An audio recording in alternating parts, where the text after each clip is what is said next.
நம்ம சேரன் சந்தாவுக்கு தான் கல்யாணம் நடக்கணும் அப்படின்னு நினைக்கிறவங்க, மறக்காம நம்ம வீடியோக்கு ஒரு லைக் பண்ணிக்கோங்க.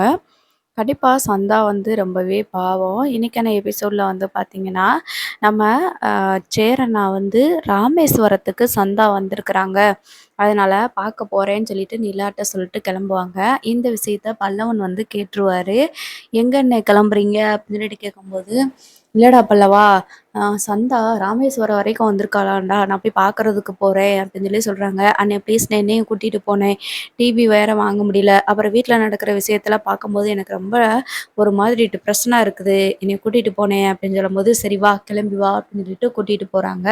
ஸோ அங்க போனதுமே வந்து பார்த்தீங்கன்னா, ராமேஸ்வரத்துக்கு போனதுமேனு, எப்படி சந்தா கிட்ட பேசுறது அப்படின்னு சொல்லிட்டு முதல்ல நம்ம சேரனை வந்து நினைக்கிறாரு. சந்தா எப்படியாவது கால் பண்ணி பேசினா தானே, எங்க இருக்கிறன்னு தெரிஞ்சா தானே பார்க்க முடியும். சரி நம்ம பேசாம அனீஸ் கிட்ட கேட்டு பார்ப்போமா? அப்படின்ற மாதிரி சேரன் யோசிச்சுட்டு இருக்கும்போது, பல்லவன் வந்துட்டு, "அண்ணே ராமேஸ்வரத்துக்கு வந்துட்டோம். அவங்க எங்க இருக்காங்கன்னு தெரியலைல." அப்படின்னு சொல்லி சொல்றாங்க. "இல்லடா பல்லவா, அவங்க காலையிலேயே வந்திருப்பாங்க இந்த நேரம். இங்க தான் எங்கேயாவது இருப்பாங்க.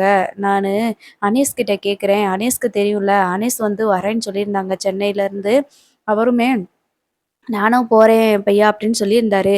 அதனால அனீஸ் கிட்ட கேட்டு பார்ப்போம் அப்படின்னு சொல்லிட்டு, இந்த அனீஸ்க்கு வந்துட்டு சேரன் வந்து கால் பண்றாரு. அப்போ அனீஸ் பை இருந்துட்டு, சொல்லுங்க பையா" அப்படின்னு சொல்லி சொல்றாங்க. "எங்க இருக்கிறீங்க? நானும் ராமேஸ்வரத்தில தான் இருக்கேன்." அப்படின்னு சொல்லும்போது, "நீங்க எதுக்கு இங்க வந்தீங்க? நீங்க மொதல்ல உடனே வீட்டுக்கு கிளம்பி போங்க." அப்படின்னு சொல்லி சொல்றாங்க. "இல்ல அனீஸு, அது எப்படி சந்தாவ பார்க்காம போக முடியும்?" அப்படின்னு சொல்லி சொல்லும்போது, "இல்ல எங்க மாமா கூடவே வந்திருக்கிறாரு. இன்னொருக்க உங்கள பார்த்தாரு அப்படின்னா, பெரிய பிரச்சனை ஆயிரும் பையா. நீங்க போங்க. கண்டிப்பா ஏதாவது பண்ணிருவாரு. உங்க உசுருக்கே பிரச்சனை வந்துருமோ என்னமோ. நீங்க போங்க." அப்படின்னு சொல்லி சொல்றாங்க. "இல்ல, அங்க வந்து தான் எங்களால பார்க்க முடியல. ஆனா சந்தா இங்கே வந்ததுக்கு அப்புறமும், தமிழ்நாட்டுக்கு வந்ததுக்கப்புறம் நான் எப்படி பார்க்காம இருப்பேன்? நான் சந்தாவ பார்த்துட்டு மட்டும் போயிர்றேனே. எங்க இருக்கேன்னு சொல்லுங்க." அப்படின்னு சொல்லி சொல்லும்போது, "சரி அப்ப ஒண்ணு பண்ணுங்க. இப்போ எங்க கூட எல்லாருமே எல்லா ஆளுங்களும் இருக்கிறாங்க. எங்க ஆளுங்க எல்லாருமே இருக்காங்க. நீங்க நைட்டு அந்த தெப்பக்குளத்துக்கிட்ட வந்துட்டு வெயிட் பண்ணுங்க. நானு சந்தாவ வர சொல்றேன்." அப்படின்னு சொல்லி சொல்றாங்க.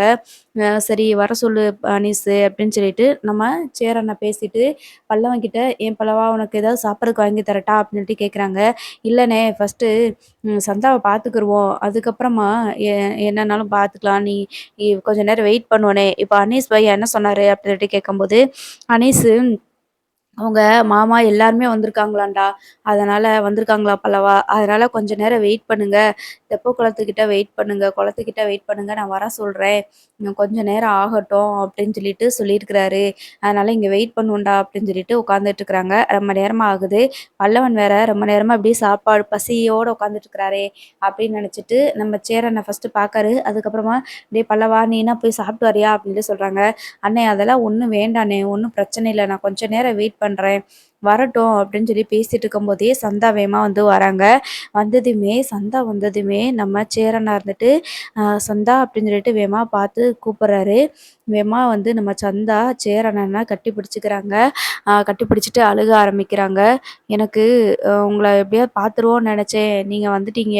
அ ரொம்ப நன்றி." அப்படின்ற மாரி சொல்லிட்டு ரொம்ப கட்டிப்பிடிச்சு அழுதுட்டுருக்காங்க. "இனிமே என்னால அங்க இருக்கவே முடியாது. என்னைய எப்படியாவது கல்யாணம் பண்ணிக்கோங்க. என்னைய கூட்டிட்டு போயிருங்க." அப்படின்னு சொல்லிட்டு பயங்கரமா அழுதுட்டுருக்காங்க. "சரி வா, இங்க வா." அப்படின்னு சொல்லிட்டு ஒரு தெப்பு குளத்துல ஒரு படி இருக்கும் இல்லையா? அதுக்குள்ள கூட்டிட்டு போயிட்டு உட்கார்றாரு. "என்ன சந்தா, எதுக்கு நீ வருத்தப்படுற? கவலைப்படாத. நான் தான் இருக்கேன்ல. எனக்கு தான் டைம் குடுத்துருக்காங்கல்ல. அதுக்கு முன்னாடி எப்படியாவது நான் உன்னைய வந்து கல்யாணம் பண்ணிக்கிருவேன் சந்தா. நீ கவலைப்படாத." அப்படின்னு சொல்லி சொல்றாங்க. "எனக்கு ரொம்ப பயமா இருக்குது. இப்ப கூட என்னோட ஜாதகத்துல 6 மாசம் கழிச்சு கல்யாணம் பண்ணா தான் நல்லாயிருக்கும்னு சொன்னதுனால தான் கல்யாணத்த வெயிட் பண்ணியிருந்தாங்க. இப்ப 4 மாசத்துக்கு மேல ஆயிருச்சு. இப்ப சின்னதா ஒரு பரிகாரம் பண்ணோம் அப்படின்னா கல்யாணத்த வச்சுக்கலான்னு சொன்னதுனால தான் என்னைய பரிகாரம் பண்றதுக்கு இங்க கூட்டிட்டு வந்திருக்கிறாங்க. ஒருவேள நீங்க சொன்னது மாதிரி 6 மாசம் கழிச்சு உங்களுக்கு கல்யாணம் பண்ணி குடுக்குறதா இருந்தா, எங்க அப்பா இந்த பரிகாரத்துக்கு கூட்டிட்டு வந்திருக்க மாட்டாங்களா, எங்க அப்பாவும், அம்மாவும். எனக்கு என்னமோ பயமா இருக்குது. இன்னும் 2 மாசத்துல எனக்கு கல்யாணம் பண்ணி வச்சுருவாங்களோன்னு." அப்படின்ற மாரி சந்தா வந்து அழுதுகிட்டே சொல்றாங்க. ஹிந்தில பாதி, தமிழ்ல பாதி சொல்லிக்கிட்டு இருக்க. உடனே நம்ம சேரண்ணா வந்துட்டு சந்தாவோட கைய பிடிச்சுட்டு, "கவலைப்படாத சந்தா, நான் தான் இருக்கேன்ல. கண்டிப்பா உன்னைய நான் கல்யாணம் பண்ணிக்கிருவேன். அப்படிலாம் விட முடியாது." அப்படின்னு சொல்லிக்கிட்டு இருக்கும்போதே பார்த்தீங்கன்னா, சந்தாவோட அப்பா வந்து வந்துருவாரு. சந்தான்னு சொல்லிட்டு கூப்பிட்டுட்டே வருவாரு. வேகமா நம்ம சந்தா ஐயோ! அப்பா சத்தம் கேட்குதேன்னு சொல்லிட்டு எழுந்திரிச்சு வேகமா ஓடி வருவாங்க. அப்ப ஆ நம்ம சேரனும் பின்னாடியே வர்றத பார்த்துட்டு, "என்ன சந்தா என்ன வேல பார்த்துக்கிட்டு இருக்கிற நீயி?" அப்படின்னுட்டு வேகமா கைய பிடிச்சு இழுப்பாரு. அப்போ நம்ம பல்லவனும், நம்ம சேரனும் பேசுவாங்க பக்கத்துல வந்துட்டு, "சார் எப்படி இருக்கீங்க?" அப்படின்னு சொல்லி கேட்பாங்க. "என்ன என்ன தம்பி பண்ணிக்கிட்டு இருக்கிறீங்க இப்ப நீங்க? இப்ப எதுக்கு சந்தாவ நீங்க பார்த்து பேசுறதுக்கு வந்தீங்க? இது மட்டும் இவங்க மாமாவுக்கு தெரிஞ்சா எவ்வளோ பெரிய பிரச்சனை ஆகும்னு தெரியுமா?" அப்படின்னு சொல்லி சொல்றாங்க. "சார் என்ன சார் இது? சந்தாவ நீங்க எனக்கு கல்யாணம் பண்ணி குடுக்குறேன்னு சொல்லிட்டு நீங்க சொன்னீங்கல்ல சார். சந்தா இங்க ராமேஸ்வரம் வந்திருக்கிறத ஹனீஸ் தான் சொன்னாரு. அதனால தான் அப்படியே பார்த்துட்டு போலான்னு வந்தேன் சார்." அப்படின்னு சொல்லி சொல்றாங்க. "சும்மா இப்படிலாம் வந்து ஃபாலோ பண்ணிக்கிட்டு இருக்காதீங்க. சந்தா நீ சொன்னியா? ராமேஸ்வரத்துக்கு வரப்போறோம்ன்னு நீ சொல்லியிருக்கிற. அதனால தான் தேடி வந்திருக்கிறாங்க." அப்படின்னு சொல்லி சொல்றாங்க. "இனிமே சந்தாவ பார்த்து பேசுற வேலையெல்லாம் வச்சுக்காதீங்க. அவங்க மாமாவும் சொந்தக்காரங்கலாம் எங்க கூட வந்திருக்கிறாங்க. அவங்க மட்டும் உங்கள பார்த்தாங்கன்னா, அப்புறம் நீங்க உயிரோட போய் வீடு சேர மாட்டீங்க. தயவு செஞ்சு இங்கேருந்து போயிருங்க." அப்படின்னு சொல்லி சொல்றாங்க. "சார் சார் ஒரு 5 நிமிஷம் சார். நான் சொல்றத கொஞ்சம் கேளுங்க சார். நீங்க தான் அன்னைக்கு நாங்க ஊருக்கு வந்திருக்கும்போது, எனக்கு கல்யாணம் பண்ணி தரேன்னு தானே சார் சொன்னீங்க சந்தாவ. இப்ப என்ன சார் இப்படி பண்றீங்க?" அப்படின்னு சொல்லி சொல்லும்போது, "அன்னைக்கு நான் அப்படி சொன்னா தான் நீங்க அங்கருந்து கிளம்புவீங்க. அதனால தான் நான் சும்மா தான் சொன்னேன். பொய் தான் சொன்னேன். உங்களுக்கெல்லாம் என் மகள கல்யாணம் பண்ணி குடுக்குறதுக்கு வாய்ப்பே இல்ல. தயவு செஞ்சு சந்தாவ மறந்துருங்க. இன்னொரு தடவ அவள பார்க்க வரேன்னு சொல்லிட்டு இங்க இவ கண்ல பற்றாதீங்க. பிறகு இவங்க மாமன்காரன் உங்கள துப்பாக்கியால சுட்டாலும் சுட்டுருவான்." அப்படின்ற மாரி சொல்ல, உடனே சேரன் இருந்துட்டு அப்படியே அழுதுட்டே அங்க இடத்துல நிக்கிறாரு. "சந்தா நீ முதல்ல வா. இது எல்லாத்துக்கும் காரணம் நீ தான். நீ தான் வர சொல்லியிருக்கியா?" அப்படின்னு சொல்லிட்டு கைய பிடிச்சு இழுத்துக்கிட்டு போறாரு. உடனேன்னு நம்ம சேரன வந்து அழுதுகிட்டே அப்படியே படியிலேயே உட்காந்துடுறாங்க. பல்லவன் இருந்துட்டு, "என்னண்ணே இது இப்படி நடந்துகிட்டு இருக்கு? அவங்க என்ன இப்படி சொல்றாங்க? 6 மாசத்துல கல்யாணம் பண்ணி தாரேன்னு சொல்லிட்டு, இப்ப நான் அன்னைக்கு சும்மா தான் சொன்னேன். உனக்கெல்லாம் கல்யாணம் பண்ணி குடுக்க முடியாது அப்படின்னு சொல்றாங்க. என்னண்ணே பண்றது?" அப்படின்னு சொல்லிட்டு கேட்குறாங்க. எனக்கு ஒண்ணும் தெரியலடா பல்லவா. ஆனா இதுக்கு இங்க நீயும் என் கூட வந்திருக்கிற. நான் மட்டும் இருந்தாலும் கூட நான் போய் எப்படியாவது பேசியிருப்பேன். இப்போ கண்டிப்பா பேசுறதுக்கான வாய்ப்பே கிடைக்காது." அப்படின்னு சொல்லி சொல்றாங்க. "என்னைய பார்க்க போயி உனக்கு ஏதாவது பிரச்சனை வந்துரும்டா பல்லவா. நம்ம ஊருக்கு கிளம்பி போவோம்." அப்படின்னு சொல்லி சொல்றாங்க. "அண்ணே என்னண்ணே நீ இப்படி பேசுற? நம்ம சந்தாவ இங்கேருந்தே கூட்டிட்டு போயிருவோமாண்ணே?" அப்படின்னு சொல்லிட்டு கேட்குறாங்க. "எப்புட்றா எப்புட்றா இங்கேருந்து கூட்டிட்டு போக முடியும்? அவங்க மாமா எல்லாருமே இருக்காங்கல்ல.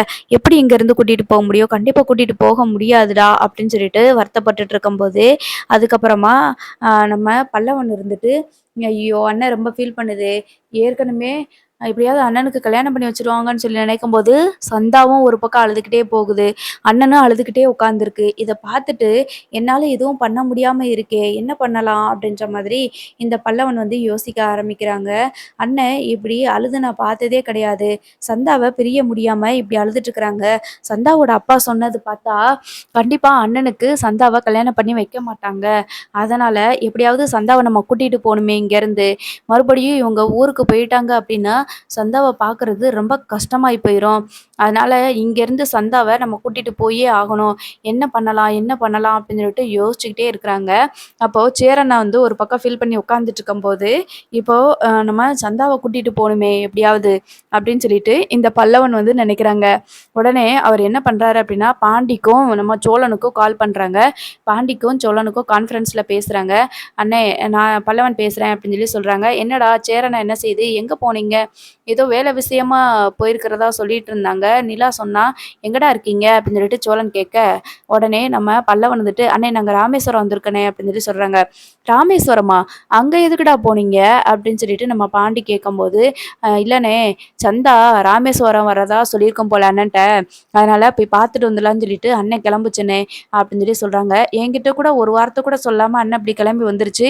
உன்கிட்ட மட்டும் சொல்லி உன்னைய கூட்டிட்டு போயிருக்காக்கும்" அப்படின்னு சொல்லி சொல்றாங்க. "இல்லண்ணே என்கிட்டயும் சொல்லாம தான் இருந்தாங்க. அண்ணிக்கிட்ட மட்டும் தான் சொல்லிட்டு இருந்தாங்க. நான் கிளம்பிட்டேன்ப்பா போயிட்டு வரேன்னு சொல்லும்போது தான் நான் கேட்டுக்கிட்டேன். அதுக்கப்புறம் அண்ணன்கிட்ட ரொம்ப கெஞ்சி தான் வந்து நான் இங்க வந்தேனே, கூட வந்தேன்" அப்படின்னு சொல்லி சொல்றாங்க. "சரிடா, இப்போ அங்க எதுவும் பிரச்சனை இல்லையே? ஏதாவது பிரச்சனையா?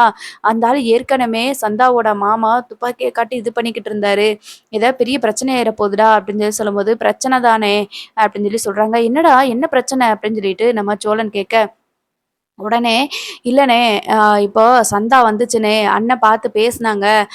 நம்ம அனீஸ் பாய் தான் சொல்லியிருப்பாரு போல. ஒரு குளத்துக்கிட்ட நாங்க வெயிட் பண்ண சொன்னாங்க. நாங்க கொஞ்ச நேரம் வெயிட் பண்ணிக்கிட்டு இருந்தோம். சந்தா அழுதுகிட்டே வந்துச்சுண்ணே. ரொம்ப அழுதுச்சு. அப்பதான் அவங்க அப்பா பின்னாடியே வந்து சந்தாவ கைய பிடிச்சு கூட்டிட்டு போயிட்டாருண்ணே அப்படின்னு சொல்லி சொல்றாங்க. ஐய்யயோ! அண்ணன பார்த்துட்டாங்களா? இதால எதுவும் பிரச்சனை வந்துருமா? அவங்க மாமங்காரன் எதுவும் பார்த்துட்டானா? அப்படின்னு சொல்லி சொல்றாங்க. இல்லண்ணே, ஆனா அவங்க அப்பா இருந்துட்டு சந்தாவ கைய பிடிச்சு இழுத்துட்டு போகும்போது, "இனிமே என் பொண்ண தேடி வராதீங்க" அப்படின்னு சொல்லி சொன்னாங்க. அண்ணன் கூட, "என்ன சார் இப்படி பேசுறீங்க? நீங்க தான் சந்தாவ எனக்கு கல்யாணம் பண்ணி தரேன்னு நீங்க சொன்னீங்கல்ல" அப்படின்னு சொல்லிட்டு அண்ணன் கேட்டுச்சு. அதுக்கு சந்தாவோட அப்பா இருந்துட்டு, "அதெல்லாம் சும்மா சொன்னேன். இனி உங்களுக்கெல்லாம் என் பொண்ண கல்யாணம் பண்ணி குடுக்குறதுக்கு வாய்ப்பே இல்ல. இனிமே என் பொண்ண தேடி வர வேலையில வச்சுக்காதீங்கன்னு" சொல்லிட்டு சந்தாவோட கைய பிடிச்சு இழுத்துட்டு போயிருச்சுண்ணே, அப்படின்னு சொல்லி சொல்றாங்க. சோழன் இருந்துட்டு, "என்னடா சொல்ற? அப்படியா சொன்னாரு அந்த ஆளு?" அப்படின்னு சொல்லி கேட்கும்போது, "ஆமாண்ணே. அன்னைக்கு நான் சும்மா சொன்னேன். என் பொண்ண உங்க உனக்கு கல்யாணம் பண்ணி குடுக்குறதுல எந்த வாய்ப்பு குடுக்குறதுக்கு எந்த வாய்ப்புமே இல்ல." அப்படின்னு சொல்லிட்டு தெளிவாவே சொல்லிட்டு போனாருண்ணே. "அன்னைக்கு நான் சும்மா தான் சொன்னேன். உங்கள அப்படி சொன்னா தான் நீங்க அங்கருந்து கிளம்பி போவீங்கன்றதுனால தான் சொன்னேன்." அப்படின்னு சொல்லி சொன்னாருண்ணே, அப்படின்னு சொல்லி சொல்றாங்க. "ஐய்யயோ! இப்ப அண்ணன் என்னடா பண்ணிக்கிட்டு இருக்கு?" அப்படின்னு சொல்லிட்டு கேட்கும்போது, "அண்ணன் அந்த குளத்துக்கிட்டயே உட்காந்து ஃபீல் பண்ணிட்டு இருக்குண்ணே. இப்ப என்ன பண்றதுன்னே தெரியல. உன்னைய வேற நான் கூட்டிட்டு வந்துட்டேன். அதனால நம்ம ஊருக்கு கிளம்புவோம்ன்னு சொல்லுதுண்ணே. ஆனா எனக்கு மனசு கேட்கவே இல்ல. அண்ணன் அழுகுறத பார்க்கும்போது எனக்கு ரொம்ப வருத்தமா இருக்குது." அப்படின்னு சொல்லி சொல்றாங்க. "இப்ப என்னடா பண்றது?" அப்படின்னு சொல்லி சொல்லும்போது, பல்லவன் வந்துட்டு, "ஏண்ணே, நம்ம திரும்பவும் பீகாருக்கு போயி சந்தாவ கூட்டிட்டு வரதுல ரொம்ப கஷ்டம்ண்ணே. இப்போ சந்தாவ நம்ம ஊர்ல தானே இருக்குது. தமிழ்நாட்ல தானே இருக்காங்க. பேசாம நீங்க வந்தீங்கன்னா சந்தாவ இங்கேருந்து கூட்டிட்டு போயிரலாம்ல. அவங்க எப்படியும் 2 நாள் இங்க இருப்பாங்கன்னு எனக்கு தோணுதுண்ணே." அப்படின்னு சொல்லி சொல்றாங்க. "என்னடா பல்லவ சொல்ற? அங்க தான் இருப்பாங்களா?" அப்படின்னு சொல்லி சொல்லும்போது, "ஆமாண்ணே, அண்ணன் அப்படித்தானே சொல்லுச்சு. இன்னைக்கு தான் வந்திருக்கிறாங்க. இன்னும் ஏதோ பரிகாரம் இருக்குதாம். சந்தாவுக்கு 6 மாசம் கழிச்சு தானே கல்யாணம் பண்ண சொன்னாங்க. இப்ப கிட்டத்தட்ட 4 மாசம் ஆயிருச்சு. இனி 2 மாசம் கழிச்சு தான் கல்யாணம் பண்ணுவாங்க போல இருக்குது. அதுக்கு தான் ஏதோ பரிகாரம் பண்ணணும்னு சொல்லி சொன்னாங்களாம். அதனால ராமேஸ்வரத்துல வந்துட்டு இந்த பரிகாரம் பண்ணிட்டு போலான்னு சொல்லிட்டு வந்திருக்காங்கண்ணே. எனக்கு அவங்க அப்பா பேசுறத பார்த்தா கண்டிப்பா இங்கேருந்து கூட்டிட்டு பரிகாரத்த முடிச்சுட்டு, கூட்டிட்டு போன உடனே சந்தாவுக்கு கல்யாணம் பண்ணி வச்சுருவாங்களோன்னு சொல்லிட்டு எனக்கு தோணுதுண்ணே. இப்போ நம்ம போயி 2 மாசம் கழிச்சு போய் நம்ம கேட்டாலும் கூட, அவங்க இந்த பதில் தான் சொல்லுவாங்க. "உனக்கெல்லாம் பொண்ணு குடுக்க முடியாது" அப்படின்னு சொல்லிட்டு நம்ம போறதுக்கு முன்னாடியே கல்யாணம் பண்ணி வச்சாலும் வச்சுருவாங்கண்ணே. அதனால தான் எனக்கு தோணுது, பேசாம சந்தாக்காவ கூப்பிட்டுட்டு நான் வந்துரட்டுமா? எப்படியாவது நாங்க சந்தாவ இங்கேருந்து கூட்டிட்டு வரதுக்கு ட்ரை பண்ணுவோமா? அப்படின்னு சொல்லி சொல்றாங்க. "என்னடா பேசுற? அண்ணனுக்கு அ அண்ணனுக்கு கண்டிப்பா அண்ணன் வந்து இப்படி ஒரு பொண்ண ஒரு குடும்பத்திலருந்து பிரிக்கிறோமே அப்படின்னு நெனச்சுட்டு அவரும் பயந்துட்டு தான் இருப்பாரு. நீ சின்ன பையன்டா, உனக்கு என்ன தெரியும்? எங்ககிட்ட ஒரு வார்த்தை சொல்லிட்டு போயிருக்கலாம்ல. இப்ப ஏதாவது ஒரு பிரச்சனை இல்லன்னா, அந்த ஆளுங்க கண்ணுல நீங்க பட்டுட்டீங்கன்னா என்ன ஆகுறது? இப்படி நீங்க போய் இருக்கிறீங்களே!" அப்படின்னு சொல்லி சொல்றாங்க. "இல்லண்ணே, சந்தாவோட அப்பாவும், அம்மாவும் மட்டும் தான் வருவாங்கன்னு நெனச்சோம். ஆனா, அவங்க மாமா, அவங்க சொந்தக்காரங்கலாம் வந்திருக்கிறாங்கண்ணே" அப்படின்னு சொல்லி சொல்றாங்க. "சரிடா, நீங்க அங்கேயே இரு. அண்ணன கொஞ்சம் பத்திரமா பார்த்துக்கோ. 2 நாள் அங்க தான் இருக்காங்கன்னு சொல்லியிருக்காங்கல்ல. அண்ணன அங்கனக்குள்ள ஏதாவது ஒரு ஹோட்டல்ல ரூம் எடுத்து தங்க வையி. இன்னைக்கு அங்கேயே இருங்க. நாங்க வந்துர்றோம் கிளம்பி" அப்படின்னு சொல்லி சொல்றாங்க. "நீ அண்ணன்கிட்ட இத பத்தி எதுவுமே பேசிக்க வேண்டாம். அண்ணன் ஊருக்கு போகணும் அப்படின்னு சொன்னாலும் கூட, இப்போ இந்த நேரத்தில கிளம்ப கிளம்ப முடியாதுண்ணே. காலையில போலாம் அப்படின்னு மட்டும் சொல்லி நீ சமாளிச்சு வையி. நாங்க வந்துர்றோம். இப்போ உடனே கிளம்பி வந்துர்றோம்ன்னு" சொல்லிட்டு, நம்ம பாண்டியும், நம்ம சோழனும் கிளம்புறாங்க. அதுக்கப்புறமா நிலா கிட்ட போயிட்டு, "என்ன நிலா, என்கிட்ட ஒரு வார்த்தை சொல்லியிருக்கலாம்ல" அப்படின்னு சொல்லும்போது, உடனே நிலா இருந்துட்டு சொல்றாங்க, "இல்ல, நானுமே சொல்லணும்னு தான் நெனச்சேன். அண்ணன் தான் வேண்டாம்ப்பா, வீட்ல யாருக்கும் சொல்ல வேண்டாம். சோழனுக்கும், பாண்டிக்கும் தெரிஞ்சா நானும் கூட வருவேன்னு சொல்லிட்டு நிப்பாங்க. பிறகு அங்க ஏதாவது பிரச்சனை அப்படின்னா பெரிய பிரச்சனையாயிரும்ல.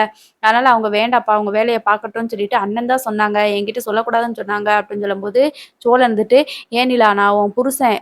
உடனே ஏதாவது சொல்லக்கூடாதுன்னு சொன்னா, நீ எல்லாத்தையும் மறைச்சிர்றதா? மத்தவங்க கிட்ட கூட மறைக்கலாம். ஆனா என்கிட்ட நீ எதுவுமே எந்த விஷயத்தையும் மறைக்கக்கூடாது நிலா" அப்படின்னு சொல்லி சொல்றாங்க. "சரி, இப்ப என்ன இந்த விஷயத்த உங்களுக்கு சொன்னது யாரு?" அப்படின்னு சொல்லிட்டு நிலா கேட்கும்போது, "இப்பதான் பல்லவன் சொன்னான். ஃபோன் போட்டான்" அப்படின்னு சொல்லி சொல்றாங்க. "பல்லவன் ஃபோன் போட்டு சொன்னானா? அவன சொல்லக்கூடாதுன்னு தானே சொல்லியிருந்தது. எதுக்கு சொன்னான்? எதுவும் பிரச்சனையா?" அப்படின்னு சொல்லிட்டு கேட்குறாங்க. "ஆமா நிலா, பெரிய பிரச்சனை தான்" அப்படின்னு சொல்லிட்டு நம்ம நிலா கிட்ட வந்துட்டு சோழன் சொல்றாங்க. அதுக்கு பாண்டி இருந்துட்டு, "ஆமாங்க. அண்ணே சந்தாவ பார்த்து பேசிட்டாங்களாம். சந்தாவும் அவங்க அப்பா, அம்மா மட்டும் வரலையாம். கூட அவங்க மாமாவும், அவங்க சொந்தக்காரங்களும் வந்திருக்கிறாங்களாம்" அப்படின்னு சொல்லி சொல்றாங்க. "ஐய்யய்யோ! அப்ப அண்ணன பார்த்தா பெரிய பிரச்சனையாயிருமே! இப்படி தெரிஞ்சிருந்தா நான் விட்டுருக்கவே மாட்டேனே! சந்தாவோட அப்பாவும், அம்மாவும் மட்டும் தான் வராங்கன்னு சொல்லிட்டு அண்ணன் என்கிட்ட சொன்னாங்களே" அப்படின்னு சொல்லி சொல்றாங்க. "ஆமா, அதுதான் இப்ப பிரச்சனையேன்னு. சந்தா பார்த்து அண்ணன் பேசினாங்களாம். ஆனா சந்தாவோட அப்பா இருந்துட்டு, சந்தாவ கைய பிடிச்சு இழுத்துட்டு போயிட்டாங்களாம். அது மட்டும் இல்ல, எப்படினாலும் நீ வந்து உனக்கு கல்யாணம் பண்ணி நாங்க குடுக்கவே மாட்டோம். இன்னும் 2 மாசத்துல என் பையனுக்கு சாரி என் பொண்ணுக்கும், என் மாமா பொண்ணோட மாமாவுக்கும் தான் கல்யாணம். அதனால உனக்கு பொண்ணு குடுப்பாங்கன்னு சொல்லிட்டு நீ யோசிக்காத. அன்னைக்கு நான் சும்மா சொன்னேன் உன்கிட்ட. அப்படி சொன்னா தான் இந்த ஊர விட்டு நீங்க போவீங்கன்றதுனால தான் நான் அப்படி சும்மா சொன்னேன். அப்படின்னு சொல்லிட்டு அண்ணன்கிட்ட சொல்லியிருக்காரு.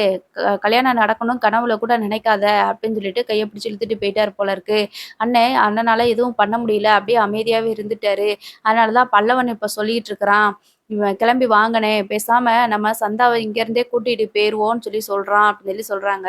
என்ன சொல்றீங்க? சந்தாவ கூட கூட்டிட்டு வர போறோமா? அப்படின்னு சொல்லிட்டு கேட்கும்போது, ஆமா நிலா. இதுதான் நல்ல சான்ஸ் நிலா. 2 மாசம் கழிச்சு கல்யாணம் வைப்பாங்களா? இல்லன்னா இந்த பரிகாரம் முடிச்ச உடனே ஒருவேளை கல்யாணம் பண்ணி வைக்கிறதுக்கு வாய்ப்பு இருக்குல்ல. அதனால தான் இந்த பரிகாரத்த கூட பண்றதுக்கு ராமேஸ்வரம் வந்திருக்காங்களோ என்னமோ! திரும்பவும் இவுங்க அவங்க பீகாருக்கு போறதுக்கு முன்னாடி, நம்ம இடத்துல வச்சே சந்தாவ கூட்டிட்டு வர்றது தான் நல்லாருக்கும். அங்க போயி அவங்கள கூப்பிடுறது ரொம்ப கஷ்டம் அப்படின்னு சொல்லி சொல்றாங்க. சோழன் இருந்துட்டு, நீங்க சொல்றதும் சரிதான். இப்ப பேசாம நம்மளும் கிளம்பி போவோம். நானும் உங்க கூட வாரேன். ஏதாவது பெரிய பிரச்சனையாறதுக்கு முன்னாடி நம்ம போயி எப்படினாலும் சந்தாவ கூட்டிட்டு வந்துருவோம் அப்படின்னு சொல்லி சொல்றாங்க. ஆமா நிலா. அதத்தான் பல்லவனும் சொன்னான். எப்படியாவது இங்கேருந்து கூட்டிட்டு போயிருவோனே அப்படின்னு சொல்லிட்டு, நம்ம கூட அந்த ஆள நம்புனோம். சந்தாவோட அப்பா எப்படியாவது நம்ம பணத்த சம்பாரிச்சு கொண்டு போறோமோ, போலையோ, ஆனா ஒரு 6 மாசத்துக்குள்ள எப்படியாவது வெயிட் பண்ணுவாங்கன்னு நெனச்சோம்னா, அந்த ஆளு நம்மள அனுப்புறதுக்காக பொய் சொல்லி வச்சிருக்கிறாரு. அப்படின்னு சொல்லிட்டு இந்த சந்தா வந்து சாரி நிலா வந்து சொல்லிக்கிட்டு இருக்கிற, அதுக்கப்புறமா சோழன் வந்துட்டு, "சரி பேசுறதுக்கு நேரம் இல்ல. உடனே கிளம்புவோம். இப்ப கிளம்புனா தான் டக்குன்னு போயிட்டு அவங்க என்ன ஏதுன்னு பார்க்க முடியும். இன்னும் இங்கேருந்து கிளம்பி நம்ம போறதுக்கு எப்படியும் 10 மணி நேரத்துக்கு மேல ஆயிரும். எவ்வளோ ஸ்பீட்ல போனாலும். சரி கிளம்புங்க" அப்படின்னு சொல்லிட்டு அங்கருந்து கிளம்புறாங்க. கிளம்பி கார்ல வந்துகிட்டே இருப்பாங்க. இங்க பல்லவன் வந்துட்டு சேரண்ணன் கிட்ட, "அண்ணே வாண்ணே போவோம்" அப்படின்னு சொல்லி சொல்றாங்க. "வா பல்லவா ஊருக்கு போவோம். இங்க நடந்தத பத்தி எதுவுமே யார்கிட்டயும் சொல்ல வேண்டாம். அவ்வளதான் சந்தா என் வாழ்க்கையில இல்ல போல இருக்குது" அப்படின்னு சொல்லிட்டு சேரன் வந்து அழுக ஆரம்பிப்பாங்க. அதுக்கப்புறமா, "அண்ணே இந்த நேரம் நம்ம கிளம்பி பஸ்ஸும் நமக்கு கிடைக்காதுண்ணே. ட்ரெயினும் இல்ல. காலையில தான் ட்ரெயின் இருக்குதுண்ணே. பேசாம நம்ம மறுபடியும் ட்ரெயின்லயே போயிருவோம். இங்க ஏதாவது நல்ல ஹோட்டலா பார்த்து ரூம் போட்டு தங்கிட்டு அப்புறம் காலையில போயிருவோண்ணே" அப்படின்னு சொல்லி சொல்றாங்க. "என்னடா பல்லவா இப்படி சொல்ற? நம்ம இங்க இருந்தா அவங்க கண்ல பட்டா பெரிய பிரச்சனை ஆயிரும்டா. எனக்கு நான் மட்டும் இருந்தா கூட பிரச்சனை இல்ல. நீயும் என் கூட இருக்கிற. உங்க மாமாலாம் பார்த்துட்டா பெரிய பிறகு ஏதாவது பிரச்சனை ஆயிரும்ல. அதனால கிளம்புவோம் அப்படின்ற மாரி சொல்றாரு. அதெல்லாம் ஒண்ணும் இல்லண்ணே. நம்ம அவங்க கண்ல பட்டா தானே, அவங்க இங்க தானே இருக்கிறாங்க. நம்ம பக்கத்துல வேற எங்கேயாவது ரூம் போட்டு, இப்ப கொஞ்ச நேரத்துல தூங்கி எந்திரிச்சுட்டு காலையில போயிருவோண்ணே. ரொம்ப டயர்டா இருக்குதுண்ணே. இதுக்கப்புறம் நமக்கு பஸ்ஸும் கிடைக்க போறது கிடையாது. ட்ரெயினும் இல்ல. நம்ம வேஸ்ட்டா ரயில்வே ஜங்ஷன்ல போய் உட்காந்துட்டு இருக்கிறதுக்கு பேசாம இங்கேயே இருக்கலாம்லண்ணே அப்படின்னு சொல்லி சொல்றாங்க. சரிடா பல்லவா, சரி நீ சொல்றது சரிதான். சாப்பிடுறியா? உனக்கு வந்ததுலேருந்து ஒண்ணுமே வாங்கி குடுக்கல பாரு அப்படின்னு சொல்லி சொல்றாங்க. அண்ணே அதெல்லாம் ஒண்ணும் பிரச்சனை இல்லண்ணே. நீ முதல்ல வாண்ணே அப்படின்னு சொல்லிட்டு ஒரு ரூம் பார்த்து ரூம்ல போய் உட்காந்துக்கிட்டு இருக்கிறாங்க. அப்ப நம்ம பல்லவன் வந்துட்டு மெசேஜ் போடுறாங்க பாண்டிக்கு. "அண்ணே வந்துட்டீங்களா? நாங்க ஒரு ரூம் போட்டு உட்காந்துருக்குறோண்ணே. அந்த லொகேஷன உனக்கு அனுப்பி வைக்கிறேன்" அப்படின்னு சொல்லிட்டு பல்லவன் வந்து லொகேஷன பாண்டிக்கு ஷேர் பண்ணி விடுவாங்க. "சரிடா அண்ணன பத்திரமா பார்த்துக்கோ. வெளியில போகாம நாங்க இந்த வந்துட்டோம்" அப்படின்னு சொல்லிட்டு வந்துகிட்டே இருக்கிறாங்க. அப்ப பாண்டி இருந்துட்டு சோழன் கிட்ட லொகேஷன் போட்டு விட்டுருக்குறான். நம்ம போயி நேரா அண்ணன போய் பார்த்துட்டு, அப்படியே சந்தாவையும் கூட்டிட்டு வந்துருவோம் அப்படின்னு சொல்லி சொல்றாங்க. சரி இத பத்தி ஃபர்ஸ்ட்டு அனீஸ் பாய் கிட்ட பேசுவோமா? அப்படின்னு சொல்லி சொல்றாங்க. அனீஸ் வந்து அண்ணன்கிட்ட சொல்லிட்டா என்ன பண்றது? அப்படின்னு சொல்லி சொல்றாங்க. அதுக்கு நம்ம சோழன் வந்துட்டு ஃபர்ஸ்ட்டு அனீஸ் கிட்ட பேசுவோம்.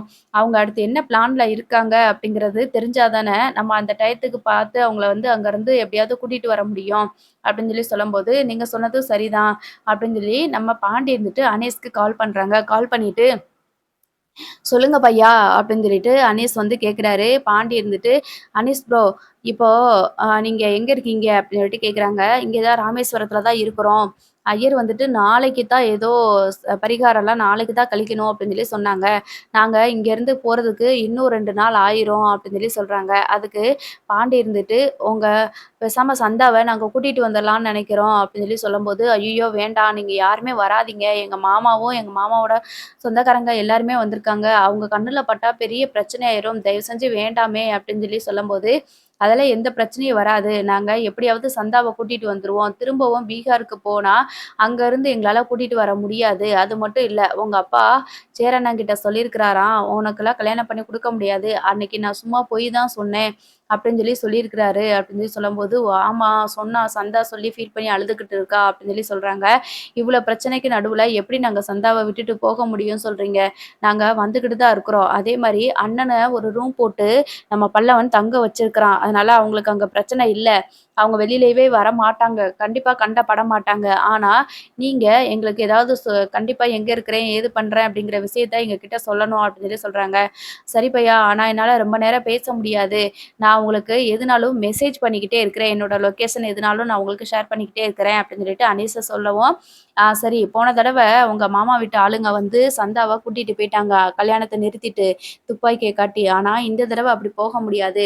தமிழ்நாட்டுக்குள்ள வந்துட்டு எப்படி நாங்க விடுவோம்? கண்டிப்பா இங்கேருந்து சந்தாவ போக விட மாட்டோம். இத்தன நாளா உங்க அப்பாவ நாங்க நம்பிக்கிட்டு இருந்தோம். ஆனா இப்ப தான் தோணுது, உங்க அப்பாவ நம்பவே கூடாது அப்படின்னு சொல்லிட்டு.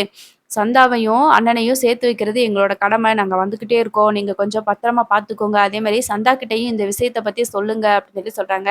சரி பையா, எல்லாத்துக்கும் நாங்க ரெடியா தான் இருக்கிறோம். நீங்க வாங்க அப்படின்ற மாதிரி சொல்லிட்டு அனீஸ் பை வந்து ஃபோன வச்சுறாரு. அதுக்கப்புறமா சந்தா கிட்ட வந்துட்டு, சந்தா எதுக்கு ஃபீல் பண்ணிக்கிட்டு இருக்கிற? அப்படின்னு சொல்லும்போது, அப்பா இந்த மாரி சொன்னது தான் எனக்கு ரொம்ப வருத்தமா இருக்குது. அவர் என்ன பண்றாருன்னே தெரியல. ஊருக்கு போயிட்டாரா? இங்க தான் இருக்கிறாரான்னு தெரியல. எனக்கு அவ்வளதான். என் வாழ்க்கையே முடிஞ்சு போச்சு. நான் அவரத்தான் கல்யாணம் பண்ணுவேன்னு சொல்லிட்டு ரொம்ப சந்தோஷத்துல இருந்தேன்.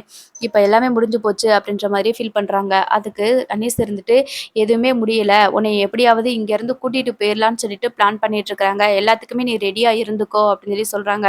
ஐய்யய்யோ! வேண்டாமே! எங்க மாமா வேற வந்திருக்கிறாங்க. மாமா எப்படினாலும் அவங்க மாமாவோட கண்ல பட்டாங்கன்னா, அவரு என்னனாலும் பண்ணுவாரு. ஏற்கனவே துப்பாக்கிய காட்டி தானே கூட்டிட்டு போனாரு அப்படின்னு சொல்றாங்க.